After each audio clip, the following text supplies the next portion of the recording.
मैं 2029 की लोकसभा घोसी से चुनाव लड़ेंगे जी। और 2027 में जो मेरे कार्यकर्ता, जो मेरे समर्थक और बहन जी जिस भूमिका में मेरी भागीदारी चाहेंगे, मैं वहां अपनी भूमिका सुनिश्चित करूंगा। परिवार से भी कोई आ सकता है? बिल्कुल आ सकता है, क्योंकि मेरे भाई 2010 से 15 मेरे गांव के प्रधान रहे हैं।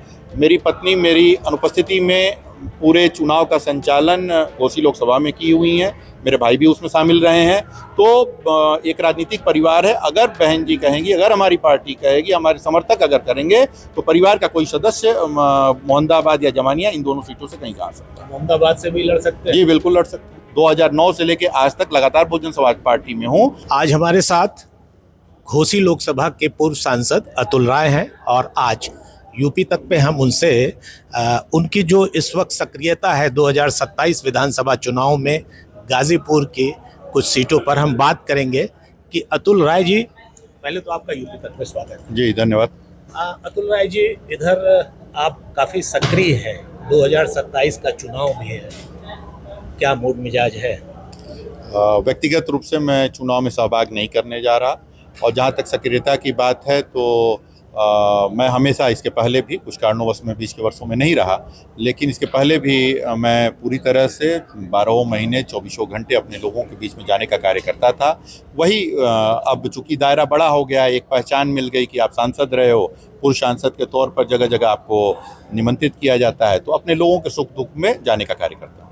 2017 में सीधे आप बहुजन समाज पार्टी से टिकट लेके आते हैं, उसके पहले तो आप कभी चुनाव लड़े नहीं? 2017 से पहले? जी नहीं। और 2017 में सीधे आप चुनाव लेकर आते हैं और आप समाजवादी पार्टी के कद्दावर मंत्री को तीसरे स्थान पर सरका के अपने सेकंड हो जाते हैं। क्या वजह रही कि आप थोड़े अंतरों से रह गए? मैं करेक्ट करूंगा आपको। 2017 में मैं सीधे तौर पे नहीं आया था। 2015 में 8 फरवरी को मुझे प्रभारी प्रत्याशी के रूप में बनारस मंडल के मुख्य zone coordinator doctor Ram Kumar Kuril ने जमानिया में एक जनसभा के तहत घोषणा कर चुके थे जी। 2 वर्ष लगातार मैं वहीं पर रहा, लगातार मेहनत किया, और जो एक ग्राउंड लेवल तक पहुंचना था वो उस लेवल तक पहुंचा गया। कुछ चंद हज़ार वोटों से चुनाव में प्रयास में अपना परिणाम में नहीं बदल पाया, लेकिन जिस तरह का जमानिया में चुनाव हुआ, ओम प्रकाश जी वहाँ पर कैबिनेट मंत्री थे और समाजवादी पार्टी के प्रमुख महासचिव थे और 6 बार के विधायक थे, 1 बार के पूर्व सांसद थे, तो ओम प्रकाश जी से लड़ना अपने आप में बहुत बड़ी बात थी। वहाँ पर लड़ा गया और नौजवानों का साथ मिला। कुछ चंद हज़ार वोटों से मैं चुनाव हार गया, लेकिन राजनीति में एक पहचान जमानिया से मिली। लेकिन फिर 2017 के बाद तुरंत आप 2019 में घोसी गए, तो घोसी जाने का प्लान क्या था? देखिए, मैं वसुधैव कुटुंबकम की धारणा पे काम करता हूँ। पूरा संसार हमारा परिवार है, और पूर्वांचल विशेष करके मैं गाजीपुर लोकसभा के अंतर्गत जमानिया का चुनाव लड़ा। मैं जिस विधानसभा में रहता हूँ, जो इसमें मेरा पैतृक निवास है मोहम्मदाबाद, वह बलिया लोकसभा में आता है। घोसी से मैं सांसद हुआ, और बनारस में मेरी जन्म, शिक्षा, दीक्षा, व्यवसाय सब कुछ बनारस में है। तो ये चारों जिले किसी न किसी तरह से मुझसे जुड़े रहते हैं। मऊ में मेरी इच्छा नहीं थी कि मैं मऊ से चुनाव लड़ूं, घोसी लोकसभा चुनाव लड़ूं। बहन जी ने मुझे आदेशित किया था कि अतुल, आज़ादी के बाद सबसे ज़्यादा तुम्हारे समाज का प्रतिनिधित्व घोसी लोकसभा से हुआ है, तो मैं चाहूँगी कि तुम घोसी से चुनाव लड़ो। और यही कारण था? जी, मात्र यही कारण था। और इसी कारण में सुनते हैं कि आपकी जो है वो अंसारियों से अनबन हो गई। अब चूंकि हमारे पहले वहाँ पर अब्बास प्रभारी प्रत्याशी के तौर पर कार्य कर रहे थे, बसपा से? जी, बसपा से ही, और अलायंस हो गया। अलायंस में मेरी मांग थी कि मुझे बलिया से बहन जी प्रत्याशी बनाए। बसपा का जो जी, सपा बसपा का अलायंस हो गया, और मेरी मांग थी कि मुझे बलिया से बहन जी लड़ाए, लेकिन समाजवादी पार्टी के खाते में बलिया की सीट चली गई। घोसी बहुजन समाज पार्टी के खाते में थी। एक अंसारी परिवार से गाजीपुर में प्रत्याशी दिया जा चुका था, तो यह संभव नहीं था कि एक ही परिवार से 2 प्रत्याशी निकटवर्ती सीट पर भी दे दिया जाए। इस वजह से उनका टिकट कटा और बहन जी ने मुझे वहाँ प्रत्याशी बनाया। अब यही कारण था। तो क्या ये जो दूरियां थी कुछ कम हुई? नहीं, दूरियां कम, मेरे जो भी संबंध थे राजनीतिक संबंध थे। 2017 में उनका बहुजन समाज पार्टी में कौमी एकता दल का विलय हुआ, और 17 से 19 तक वो रहे। 19 के बाद आज धीरे धीरे वो उनका झुकाव समाजवादी पार्टी की तरफ हो गया। मैं बहुजन समाज पार्टी में 2009 से हूँ। 2009 से लेके आज तक लगातार बहुजन समाज पार्टी में हूं और वहीं कार्य करने का हूं। जब तक उनके बहुजन समाज पार्टी में वो रहे, राजनीतिक कार्यक्रमों में उनसे भेंट होती रही, यही मेरा संबंध था। व्यक्तिगत संबंध थे, राजनीतिक संबंध कौमी एकता दल में तो कभी आप ज्वाइन किए नहीं? कभी हम थे ही नहीं। मैंने बताया कौमी एकता दल का गठन 2010 में हुआ है मेरी समझ से। जी। और मैं 2009 में बनारस की रोहनिया सीट से प्रभारी था, बसपा का, बहुजन समाज पार्टी का मैं प्रभारी था। त्रिभुवन दत्त जी हमारे जोन के कोऑर्डिनेटर होते थे और उन्होंने मुझे प्रभारी बनाया था 2009 में बनारस की रोहनिया सीट से। लेकिन किन्हीं कारणोंवश 2012 में मैं चुनाव नहीं लड़ा, 2017 का यहाँ लड़ने का काम किया। 2016 के 26 जून को कौमी एकता दल का विलय समाजवादी पार्टी में हुआ था। वहाँ से तत्कालीन मुख्यमंत्री अखिलेश जी ने इस विलय को माना नहीं और इसको रद्द कर दिया। उसके बाद वो 2017 की जनवरी में उनका विलय हुआ है बहुजन समाज पार्टी में, और मैं शुरू से बहुजन समाज पार्टी में ही था। राजनीतिक महत्वाकांक्षा कभी दल बदलने को लेकर आड़े नहीं आई? नहीं, मेरी नहीं आई। देखिए, मैं अपने कर्म पर विश्वास करता हूँ। आज गाजीपुर, मऊ, ये दोनों ज़िले, बलिया, इन तीनों ज़िलों में हर जगह जाने का कार्य कर रहा हूँ और मुझे लगता है कि बहुजन समाज पार्टी का जो वोटर है वो इतना ईमानदार है कि अगर उसके साथ आपकी जो मेहनत है अगर वो भी मिल जाती है तो आप प्रयास को अपने परिणाम में बदल दें। क्या लगता है गाजीपुर की किस विधानसभा को चुनेंगे अगर चुनना पड़ेगा तो? मैं विधानसभा चुनाव नहीं लड़ने जा रहा। मैं 2029 की लोकसभा घोसी से चुनाव लड़ूंगा। लड़ेंगे जी। और 2027 में जो मेरे कार्यकर्ता, जो मेरे समर्थक और बहन जी जिस भूमिका में मेरी भागीदारी चाहेंगे, मैं वहाँ अपनी भूमिका सुनिश्चित करूँगा। परिवार से भी कोई आ सकता है? बिल्कुल आ सकता है। तो क्या उम्मीद रखी जाए कि 2027 में परिवार से? देखिए, चूंकि मेरे भाई 2010 से 15 मेरे गांव के प्रधान रहे हैं, मेरी पत्नी मेरी अनुपस्थिति में पूरे चुनाव का संचालन घोसी लोकसभा में की हुई हैं, मेरे भाई भी उसमें शामिल रहे हैं। तो एक राजनीतिक परिवार है। अगर बहन जी कहेंगी, अगर हमारी पार्टी कहेगी, हमारे समर्थक अगर करेंगे तो परिवार का कोई सदस्य मोहम्मदाबाद या जमानिया, इन दोनों सीटों से कहीं जा सकता है। मोहम्मदाबाद से भी लड़ सकते हैं? जी बिल्कुल लड़ सकते हैं। तो इसमें कोई दोस्ती, पुरानी दोस्ती नहीं, हमारी बता दिया, मेरी राजनीतिक जो भी संबंध थे वो राजनीतिक संबंध थे। अगर इसके इतर किसी के पास कोई तथ्य हो तो वह मुझे बताए।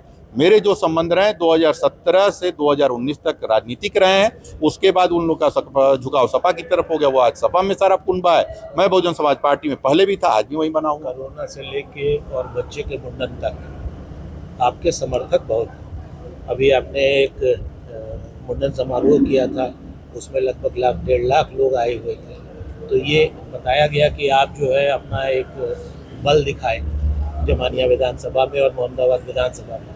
बल आज तक दिखाया ही नहीं, वो बल दिखाना भी नहीं चाहिए मेरी समझ से, क्योंकि मुझे मेरे शुभचिंतकों की संख्या खुद नहीं पता है। या तो जो साथ चलने वाले लोग हैं, जो दिन रात मेरे साथ चलते हैं, इन लोगों ने अपने तरफ से जो मेरा राजनीतिक जीवन 2010 से 2026 तक का रहा है, 2025 तक, वो कार्यक्रम 2025 की 12 दिसंबर को हुआ था, उसमें जो लोग थे उनको आमंत्रित किया था। एक बात। दूसरी बात कि कोरोना काल जो था, कोरोना काल एक वैश्विक त्रासदी थी, वैश्विक आपदा थी। इसमें घोसी लोकसभा के साथ साथ गाजीपुर लोकसभा में जमानिया, मोहम्मदाबाद, बलिया की फेफना विधानसभा, इसमें हमारे लोगों ने कार्य करने का काम किया। लगभग 80,000 लोगों को तो अकेले घोसी लोकसभा में हमारी ICMR की गाइडलाइन के हिसाब से मोबाइल हॉस्पिटल्स थे। पांचों विधानसभा के 863 ग्राम सभा में वो मोबाइल हॉस्पिटल लेके पैरामेडिकल स्टाफ जाने का काम किया। वहाँ पर पल्स ऑक्सीमीटर, इंफ्रारेड थर्मामीटर से वाइटल लेने के बाद हमारे टेलीमेडिसिन पर जो हमारे डॉक्टर्स थे उनको उनके सिम्टम्स बताकर ICMR की गाइडलाइन के अनुसार उनको दवाएं देने का कार्य किया। इस तरह की जो कनेक्टिविटी हमारी बनी, उसने हमें स्थापित करने का कार्य किया। और उनके यहाँ एक भावनाएं हैं, उन सब लोगों ने जब उनको एक मौका मिला अपने बेटे से, अपने भाई से मिलने का, तो सब लोग चल कर आए। वही 1.5 लाख, जो भी लाख की जो भीड़ आप बता रहे हैं, वो तादाद एकजुटी थी हमारे समर्थकों की। आगे विधानसभा चुनाव में 2027 में अभी आपने बताया कि बहन जी का जैसा आदेश होगा, तो बहन जी की जो पार्टी है, जो आपके वोटर हैं, जो आपके समर्थक हैं, वो विधानसभा के पहले जो चुनाव अभी लोकसभा का हुआ था उसमें आपका वोट परसेंटेज बहुत कम हो गया। जी, 9.28%। मैं बिल्कुल इत्तेफाक रखता हूँ आपकी बात से। मैंने इसको जब गुणता से, हाँ जी, बढ़ जाएगा, वो बढ़ने और कम होने का वो नहीं है। देखिए ये जो कांग्रेस और समाजवादी पार्टी का अलायंस था, इस अलायंस में संविधान बचाओ, आरक्षण बचाओ के नाम पे बहुजन समाज पार्टी, बहुजन समाज के लोग जो भटक कर चले गए थे, वो वापस अपनी जगह आ चुके हैं। पीडीए का नारा है, पीडीए का नारा जो उनका था वो 2024 तक था। उस नारे से सरकार नहीं बन पाई, तो मुझे नहीं लगता कि उस नारे का 2027 में असर रहेगा। और जो बहुजन समाज का कैडर वोट था बहुजन समाज पार्टी का, वह वापस अपने पास आ चुका है। अखिलेश जी तो बड़े आशान्वित हैं उसको लेकर। सारे लोग आशान्वित हैं, जो तत्कालीन सरकार वो भी आशान्वित होगी, अखिलेश जी को भी आशान्वित होना चाहिए। और हम लोग भी, जो बहन जी की रैलियां हो रही हैं, जो हमारे कैडर के कार्यक्रम हो रहे हैं, उसमें उसके वजह से हम लोग भी आशान्वित हैं। बसपा के बहुत मजबूत कार्यकर्ता है, आप भीम आर्मी को कैसे देखते हैं? अपने प्रतिद्वंदी के रूप में देखते हैं या कहीं अगल बगल? नहीं, वो सीमित हैं अपनी जगहों तक। और भीम आर्मी चंद्रशेखर आज़ाद का को विकल्प के तौर पे बसपा के नहीं देखना चाहिए। वह किन्हीं कारणोंवश जो विपक्ष के पार्टियां हैं, उन्होंने उनको किसी तरह लोकसभा तक पहुंचा दिया है कि लोगों, हाँ, किसी तरह पहुंचा दिया है कि वह एक विकल्प के तौर पर नजर आए। लेकिन जो हमारा कैडर है, हमारे बहुजन समाज जो है, वो बहुजन समाज पार्टी के साथ पूरी तरह इंटैक्ट है, बहन जी की नीतियों में विश्वास करता है और उनके नेतृत्व में सरकार बनेगी। 2027 में मजबूती से रहेंगे आप? जी बिल्कुल। आपके साथ समर्थन में कोई पार्टी या कोई दल से गठबंधन? नहीं, वो ये सब बहन जी को डिसाइड करना है। और बहन जी कई बार यह दोहरा चुकी हैं कि वो गठबंधन नहीं करेंगे। अभी आप भरत तिवारी के घर गए थे बिहार, तो वहाँ पर आप गए, वहाँ क्या देखा आपने? वहाँ पर बहुत आक्रोश है जनता में, और लोग मर्माहत हैं इस घटना से। किसके प्रति आक्रोश? सरकार के प्रति और प्रशासन के प्रति। देखिए, प्रशासन कुछ नहीं होता, प्रशासन शासन की मंशा के अनुरूप कार्य करता है। और उसमें जो वहाँ पर जो घटना हुई, उस हिसाब से बहुत ही नृशंस घटना हुई है। इसको एनकाउंटर का नाम दिया गया, लेकिन यह कोई एनकाउंटर नहीं है। वो लाइव कैमरे पे दिख रहा है कि उसने अपने वेपन को सरेंडर कर दिया है, उसके बाद वह मृत पाया जाता है, तो यह एक हत्या है। ये क्या सिस्टम का चेहरा उजागर हुआ है आपकी नज़र में? जी बिल्कुल, ये सबको दिख रहा है कि ये कल तो वहाँ पे एक रिटायर्ड जस्टिस भी गए हैं, मैंने देखा, वो भी जाने का काम किए। सारी विपक्ष की पार्टियां, सत्ता पक्ष से भी संबंध रखने वाले अश्विनी चौबे जी और तमाम लोग गए हैं।